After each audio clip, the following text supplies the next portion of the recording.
নমস্কাৰ আপোনালোকক পুনৰ এটি নতুন ভিডিঅ'লৈ স্বাগতম জনাইছোঁ। আজিৰ ভিডিঅ'ৰ বিষয়বস্তু হৈছে অসম জিকে MCQ। আহক ভিডিঅ'টি আৰম্ভ কৰোঁ। অসমৰ কালিদাস বুলি কাক কোৱা হয়? ক. শংকৰদেৱ, খ. মাধৱদেৱ, গ. মাধৱ কন্দলী, ঘ. ভট্টদেৱ। ইয়াৰ শুদ্ধ উত্তৰ হৈছে গ. মাধৱ কন্দলী। অসমৰ কলম্বাছ বুলি কাক জনা যায়? অপশ্যনসমূহৰ ভিতৰত ক. বিষ্ণুপ্ৰসাদ ৰাভা, খ. জ্যোতিপ্ৰসাদ আগৰৱালা, গ.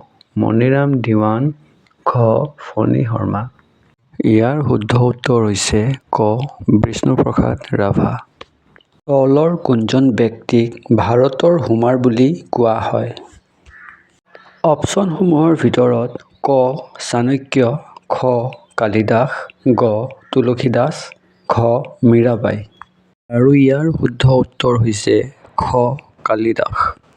অসমৰ প্ৰথম ঐতিহাসিক উপন্যাসখনৰ নাম কি? অপশ্যনসমূহৰ ভিতৰত ক. শকুন্তলা, খ. দন্দুৱাদ্ৰু, গ. মনুমতী, ঘ. পদুম কুঁৱৰী। আৰু ইয়াৰ শুদ্ধ উত্তৰ হৈছে গ. মনুমতী।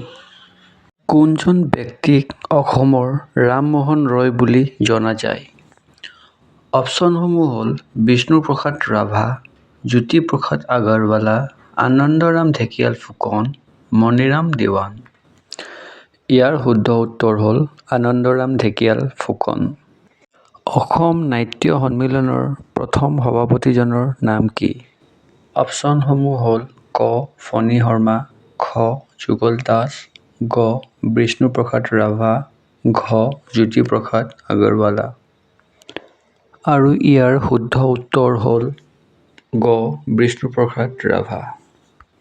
অসম সাহিত্য সভাৰ প্ৰতীক চিহ্নটো কোনে অংকন কৰিছিল?